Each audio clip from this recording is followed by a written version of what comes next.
And, if we're talking about commitment phobic, love adverse people, if we're talking about even in a relationship, somebody who is not attached, they're not offering emotional intimacy and support, we're looking at this trend of people who want understanding, but they don't want to reciprocate that understanding to others.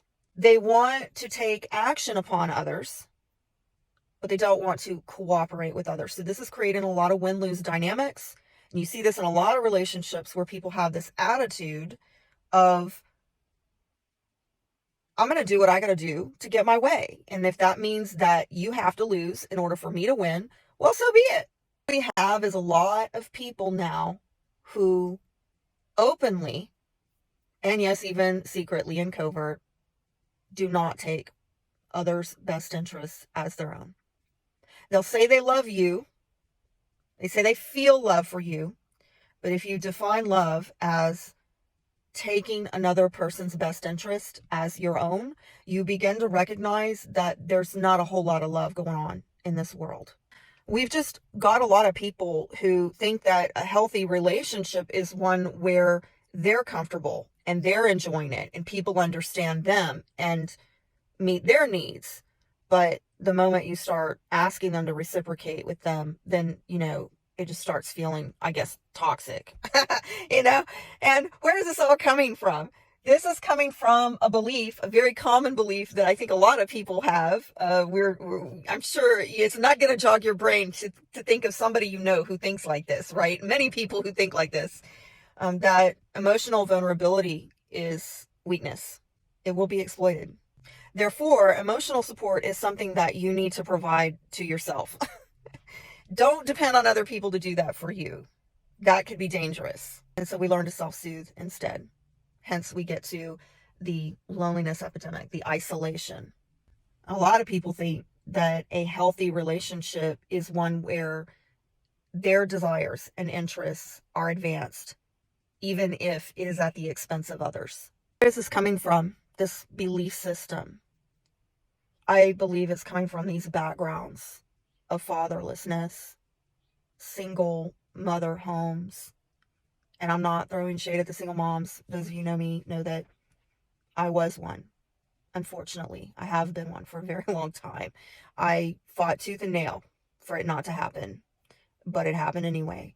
And unfortunately, what happens in these environments, despite the best of intentions, is that child inevitably cannot get their needs met. There's a reason it takes two people to make a baby, because it takes two people to raise them. And when you don't have both parents there, inevitably needs don't get met. And that breeds insecurity. And I'm not saying parents are supposed to provide for every little thing that Johnny or Jane wants. But obviously, when you have a parent who is MIA, either because they're irresponsible or they're trying to be responsible for the person who isn't, you have this feeling of rejection and abandonment, obviously, by that child. And that's where children learn that people aren't reliable, they're not honorable, they're not trustworthy. This is where children learn that people are going to leave you and that you have to look out for yourself, because other people are not going to look out for you. They're not going to be fair. This is just the way it is. This is what family is. This is what love is. Everybody's looking out for themselves. So you have to look out for yourself too. This is how the world works. This is how relationships work. Your needs are not going to be taken into consideration by other people's. And this is normal. So this is how we learn to self-soothe and become hyper independent, or at least put on a face or a front that I've got this. I don't need anybody. And this is how we learn that people and relationships have to be controlled and managed rather than trusted and cooperated with, because if we don't do that, then, bad stuff can happen. You can get exploited. And the people who exploit justify it by saying, well, everybody does it. I mean, I'm just protecting myself from being exploited. I'm just looking out for myself because that's what everybody does. That's how this works. So I got to make sure that you don't trap or exploit me. And if that means that I leverage your resources, to my benefit and your disadvantage, right? Like financial abuse or being in a relationship of convenience that's loveless. Well, that's what we do because it's exploit or be exploited. Does any of this sound familiar to you? You know? I mean, this is what we're living in. And you have a lot of relationship coaches and therapists say, well, you need to become more secure in your attachment, which I follow to a certain degree. But then you inevitably hit a brick wall because we can't fix these people. At best, we can set and maintain healthy boundaries to limit the damage they do.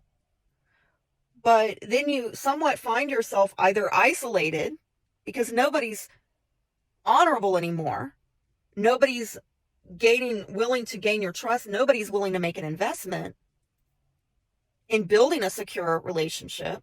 So you just either end up alone, or maybe you decide you're going to come out and of relational starvation and grab a crumb that one of these people, these low or no investment type people, throw at you because they don't have much to give anyway. But you take one of their crumbs and then, you end up shamed by it. Like it's like a never ending cycle. How do we end this? I don't have all the answers. I'm still trying to figure it out, but I think that things need to shift. I mean, on the positive, I am seeing a trend towards more conversations on social media platforms about reviving and restoring authentic masculinity and femininity and the nuclear family. And I am seeing a lot more relational coaching about how to become better negotiators, better communicators in a way that helps build relational intimacy, emotional intimacy, and support and attachment, healthy attachment. But this is a big mess. It's really a big mess. And I've done a lot of my own personal self-awareness, healing, shadow work, and I can tell you the sad thing is that the more of that you do, the more you realize how many people aren't. I mean, we need to do more of it, I think, to solve this problem, but there's no silver bullet as far as I can tell. And if you guys have any suggestions, I would love to hear them. Thanks for listening to me think out loud, and I hope you join and share in the conversation. Be blessed.